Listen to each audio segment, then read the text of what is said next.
Bismillahirrahmanirrahim. Assalamu alaikum students. In previous class we are studying about booting the system. In this class we are studying about multitasking. What is meant by multitasking and what is the meaning of multitasking?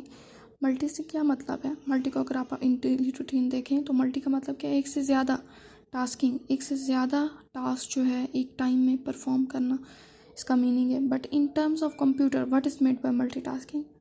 N operating system can be single tasking और multitasking.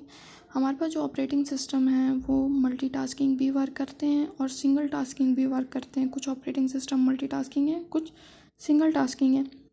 उनमें हमारे पास single tasking का क्या मतलब है? कुछ operating system जो है उनमें सिर्फ हम एट अ टाइम एक ही टास्क परफॉर्म कर सकते हैं. फॉर एग्जांपल इन डॉस में हमारे पास एक कमांड हमने दी, जब तक वो परफॉर्म नहीं हो जाती उससे अगला काम हम नहीं कर सकते. जबकि जो हमारे पास विंडोज़ ऑपरेटिंग सिस्टम है उसमें हमारे पास क्या है कि आपने अगर MS वर्ड पे काम कर रहे हैं तो उस पर भी कर सकते हैं, और साथ अगर आप MS स्प्रेडशीट पे काम कर रहे हैं, MS एक्सेल पे काम कर रहे हैं तो उस पर भी कर सकते हैं. मतलब एट ए टाइम आप दो टास्क कर रहे हैं. ठीक है, तो ये हमारे पास मल्टीटास्किंग है. इस तरह डॉस ऑपरेटिंग सिस्टम जो है हमें सिंगल टास्किंग कैपेबिलिटीज़ दे रहा है, और जो हमारे पास विंडोज़ ऑपरेटिंग सिस्टम है वो हमें मल्टीटास्किंग अपॉर्चुनिटीज़ दे रहा है.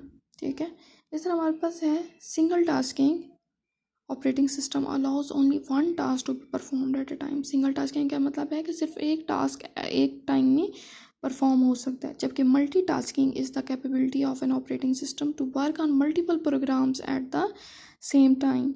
जबकि जो मल्टी टास्किंग ऑपरेटिंग सिस्टम है ये हमें ये कैपेबिलिटी दे रहा है कि हम एक वक्त में एक से ज़्यादा टास्क जो है वो परफॉर्म कर सकते हैं. It means that the user can access the spreadsheet program without closing down the word processing program. अगर एक यूज़र वर्ड प्रोसेसिंग प्रोग्राम पे काम कर रहा है तो वो स्प्रेडशीट प्रोग्राम वाले काम को क्लोज नहीं करेगा, बल्कि एट द सेम टाइम वो वर्ड प्रोसेसिंग पे भी काम करेगा और स्प्रेडशीट प्रोग्राम पे भी. इस तरह आगे नेक्स्ट है multitasking capability was once found only one mini and mainframe computers. Multitasking capability हमारे पास सिर्फ मिनी कंप्यूटर्स पे है और मेन फ्रेम कंप्यूटर्स पे है.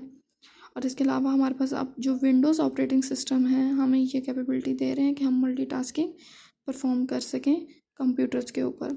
आगे नेक्स्ट है multitasking requires computers with more power and speed than single tasking.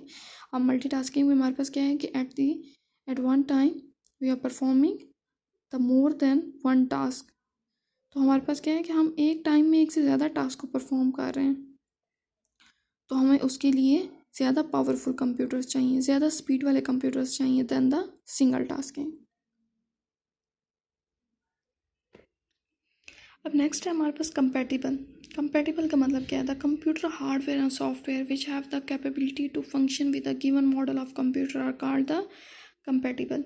क्या हमारे पास जो हार्डवेयर और सॉफ्टवेयर काम कर रहे हैं क्या उनमें इतनी कैपेबिलिटी है कि जिस मॉडल के साथ वो काम कर रहे हैं क्या वो स्मूथली काम कर पा रहे हैं? फॉर एग्ज़ाम्पल हमारे पास जो अभी विंडो 10 काम कर रही है क्या वो हमारे पास पुराने मॉडल्स के कंप्यूटर्स के ऊपर रन हो सकती है? नो.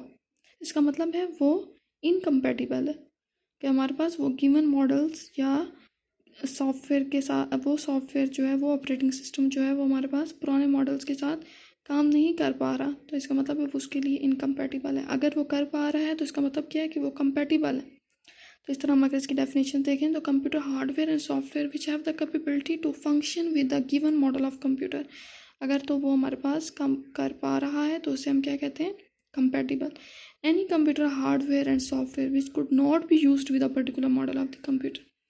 अगर हमारे पास कोई भी हार्डवेयर या सॉफ्टवेयर जो हमारे पास यूज़ नहीं हो रहा उस पर्टिकुलर मॉडल ऑफ कंप्यूटर के साथ, उसे हम क्या कहते हैं? इनकम्पैटिबल. ओके स्टूडेंट्स, आप लोग ने इन तीनों टॉपिक्स को बहुत अच्छे से पढ़ना है और नेक्स्ट वीक में आप लोगों को ये बहुत अच्छे से क्लियर होने चाहिए, और इसके रेलेवेंट जो भी समर टास्क में आपको क्वेश्चंस दिए गए हैं वो आप लोग ने करने हैं, और इससे नेक्स्ट हम लोग नेक्स्ट क्लास में स्टार्ट करेंगे. ओके क्लास, थैंक यू, अल्लाह हाफिज़.